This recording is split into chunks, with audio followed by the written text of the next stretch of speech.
महात्माओं की अनुकंपा जबरदस्ती नहीं होती, डाकुओं की तो होती है।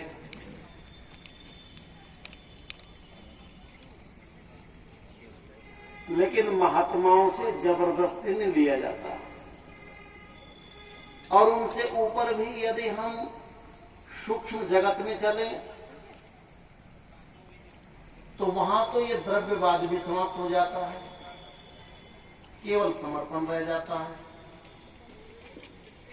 आप 3 दिन से यज्ञ कर रही हैं सामवेद के मंत्रों से, आपको आशीर्वाद न मिले और आपको आशीर्वाद मिले और वो सफल न हो तो उसका मतलब क्या? क्या आशीर्वाद से काम चला लेंगे? एक काम चलाने वाला होता है और एक तृप्ति होती है। जब व्यक्ति तृप्त हो जाता है तो वहां शांति आ जाती है, इच्छाएं समाप्त हो जाती हैं। आप भोजन कर रहे हैं और भोजन करते करते आपकी जठराग्नि या आप बिल्कुल क्या हो गए, शांत हो गए। कितना भी बढ़िया भोजन सामने पड़ा है तो आप यार हो गया बस और जाता है, कितना भी प्रेम से बोले क्योंकि आप तृप्त हो गए तो शांति आ गई, अब नहीं खाना। लेकिन यदि वही आधा अधूरा मिले, अशांति रहे तो उसमें बात नहीं बनती ना।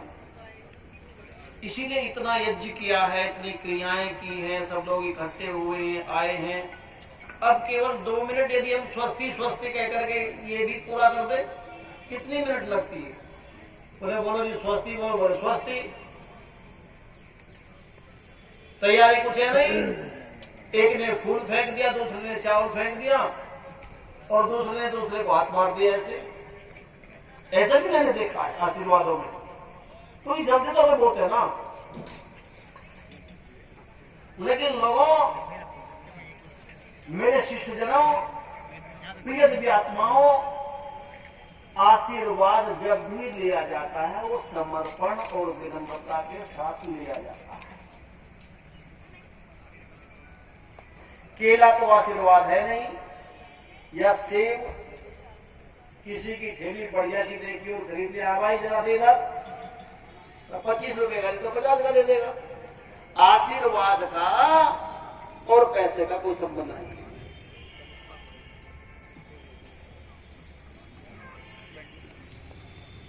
इसीलिए हमारा इतना समर्पण हो कि आंखों से अश्रु धारा निकल जाए। आप भगवान के प्रति समर्पण करके देखिए, समर्पण में वो ताकत है। कोई अपराधी थाने में जाकर के समर्पण कर अपना अपराध स्वीकार कर लेता है तो वह व्यक्ति भी उन सिपाहियों के दंडों से बच जाता है, जेल तो जाना पड़ेगा। लेकिन कितनी छूट हो गई जी। उसने कहा कि हम मुझसे अपराध हुआ है और वो थाने में जाकर के स्वीकार कर ले, और एक व्यक्ति जबरदस्ती स्वीकार न करे तो डंडे के बल पर स्वीकार करता है। तो इसीलिए जब व्यक्ति इतना बढ़िया समर्पण करता है उतने ही परमपिता परमात्मा की और ऋषियों की उसके ऊपर अनुकंपा होती है, दया होती है, आशीर्वाद। ये संत बैठे ना, आनंद स्वामी सत्यवेद जी महाराज, योगी राजपाल जी हमारे, और भाई अजय कुमार जी, इधर शेठी जी बैठे हैं। इन महापुरुषों का आशीर्वाद हो सकता है। ए ब्रह्मचारियों सुनो, अरे क्या नाम बेटा अक्षय, तुम भी बैठ जाओ। तुम तो यार ऐसे कर दे जैसे वो ड्यूटी वाले कर दो ना, तुम अपनी ड्यूटी खत्म करो फिर फ्री। तुम भी बैठ जाओ 2 मिनट। अभी लेके जा रहा था। अब तुम कोटे में आते हो तो आशीर्वाद नहीं चाहता, कुछ कोटा भी चल रहा है, कोटा सिस्टम आजकल आरक्षण, परमात्मा की व्यवस्था में कोई नहीं है। तुम बैठ जाओ तो शांति हो। समापन कर रहे हैं, आज बहुत बढ़िया आशीर्वाद मिले। मैं ये भूमिका इसलिए बना रहा हूं कि कहीं हम कुछ लेना सीख जाए। ये तो खाली करना पड़ेगा लेने के लिए, और पहले भरा है तो लेऊंगा। तो मैं कह रहा था कि ज्येष्ठ कनिष्ठों को आशीर्वाद दिया करते हैं, बड़े छोटों को आशीर्वाद देते हैं, लेकिन आज तक ये पूर्ण सफल नहीं है कि जो बड़ों ने छोटों को आशीर्वाद दे दिया हो कि वो पूरा सफल ही हो, क्योंकि लेन देन के व्यवहार में कई बार अंतर हो जाता है।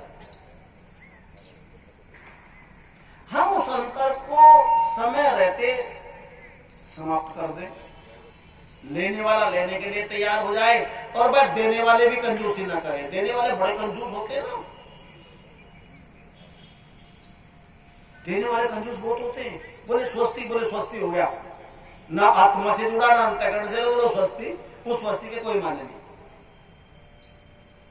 जिस समय देने वाला आत्मा और अंतःकरण से एकाग्रचित्त होकर के संबंधित व्यक्ति को संकल्पित करके उसके जीवन, भावी जीवन के लिए एक योजना बना करके आत्मा और अंतःकरण से सन करके जो शब्द निकलता है वो उसके जीवन को ऊर्जान्वित करता है, उसको एक ओरा बना लेता है, उसको रक्षित कर देता है। वह कवच जो पिता में भीष्म का किया करता था युधिष्ठिर और अर्जुन को, और वही शब्द हृदय से वेदनित होकर के दुर्योधन के लिए निकला करता था।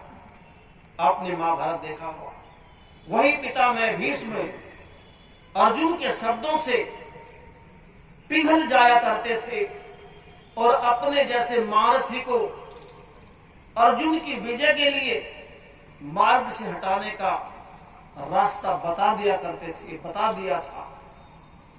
लेकिन दुर्योधन जब जब प्रणाम करता था तो उसमें भी तमोगुण और रजोगुण हुआ करता था, और पिता में भीष्म कहा करते थे मेरी यही तो व्यवस्था है, तुम बोलना भी नहीं जानते, तुम मांगना भी नहीं जानते, लेकिन मैं क्या करूं, मेरी व्यवस्था। क्योंकि पिता में भीष्म दोनों की तो दादा थे, वो दोनों को देना चाहते थे, राज्य भी दोनों को दिया, लेकिन देने और लेने में इतना अंतर होता था। अर्जुन तीर भी चला रहा, अर्जुन बाबा को घायल भी कर रहा है, वो हो भी रहा है, लेकिन उसके एक एक तीर का स्वाद चख करके उसे आशीर्वाद दे रहा। ये क्या था, अर्जुन का समर्पण था, ये अर्जुन की सच्चाई थी, ये योगेश्वर की नीति थी, वो जानते थे। इसीलिए हमारे अंदर सबसे पहले सात्विक समर्पण होना चाहिए। मैंने किस शब्द का प्रयोग किया, सात्विक समर्पण। एक समर्पण होता अवसरवादिता का, कुत्ते होते ना, कुत्तों का समर्पण अवसरवादिता का होता है, सच्चाई का होता है। जब बिरादरी के लोग आ जाए, कुत्ता कमजोर पड़ जाए तो वो समर्पण करे, लेट गया तो वो छूट जाए, और वो छूट गया ना, अब जो कमजोर पड़ा देखा उसको दूसरा जो कुत्ता है वो कमजोर पड़ गया तो उसके पीछे फिर दौड़ता है। हमें समर्पण अवसरवादिता का नहीं करना चाहिए, अब मैं छोड़ जाऊं, अब मैं बच जाऊं और अगले क्षण तैयारी करके तब तुझे देखूंगा, समर्पण नहीं। इससे हमारी आत्मा की कभी उन्नति नहीं हो सकती। अब मैं जैसा हूं अब भी ऐसा ही हूं, मेरी गैर कोई बुरा करे तब भी मैं वैसा ही है, मुझे क्या करना है, उसके लिए परीक्षा तो देनी पड़ेगी, लेकिन समय आएगा फिर आपके लिए कोई व्यवहारिक या आपकी वाणी फिर वहां फैल नहीं होगी, आप बोलोगे तो वही होगा। ऋषि दयानंद भी तो बोले थे, आज ऋषि दयानंद के हजारों लोग बोल रहे हैं, कोई फर्क नहीं पड़ता, ऋषि दयानंद अकेले बोले थे। कारण क्या था, कारण यह था कि उन्होंने अपनी आत्मा व अंतःकरण में परमात्मा के अर्चन बल का भरण कर लिया था, और तब वही बोलते थे और वही होता था। तो मेरा कहने का अभिप्राय केवल स्वस्थ से काम बनने वाला नहीं, आप समर्पित होकर के बैठिए, आप परमात्मा से जुड़िए, आप ऋषि के संदेश से जुड़िए, और इतना जुड़िए कि आंखों से आंसू आ जाए समर्पण के साथ। जिस क्षण आपकी आंखों से आंसू आ जाएगी उसी क्षण आपके शरीर में लघुता आ जाएगी। लघुता, हल्का हो जाएगा आपका शरीर, आपका मन हल्का हो जाएगा और आपकी आत्मा में बल आ जाएगा, तेज आ जाएगी, ऊर्जा आ जाएगी। देखिए, तो खैर आप लोगों को आशीर्वाद मिले, लेकिन मैं इससे संतुष्ट नहीं। मुझे जिम्मेदारी दी है, मैं निवेदन करूंगा उन दिव्य आत्माओं से भी जो परोक्ष में हैं। आप लोग प्रत्यक्ष में हैं, आप लोग सशरीर प्रत्यक्ष में हैं, लेकिन कुछ ऐसी दिव्य आत्माएं भी हैं जो परोक्ष में हैं। परमपिता परमात्मा परोक्ष में है या नहीं? वो तो परमात्मा है, उनसे निवेदन नहीं करोगे तो किनसे करोगे? और जो परमात्मा के निकट की आत्मा है,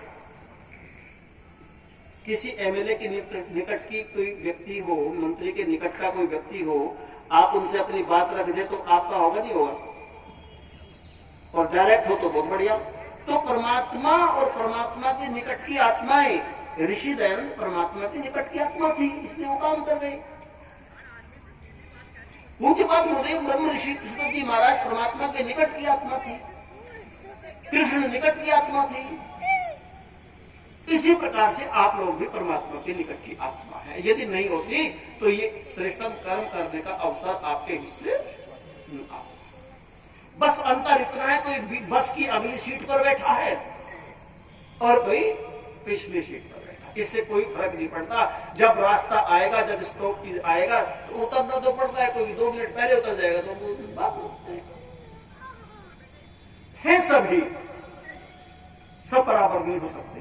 तो इसीलिए मैं अपनी दिव्य आत्माओं से ये निवेदन करूंगा अपने समर्पण के साथ कि मेरे पवित्र यजमानों को आप वरदान देने की कृपा करें, क्योंकि आशीर्वाद निष्फल होते देखे, वरदान कभी निष्फल। मेरा सामर्थ्य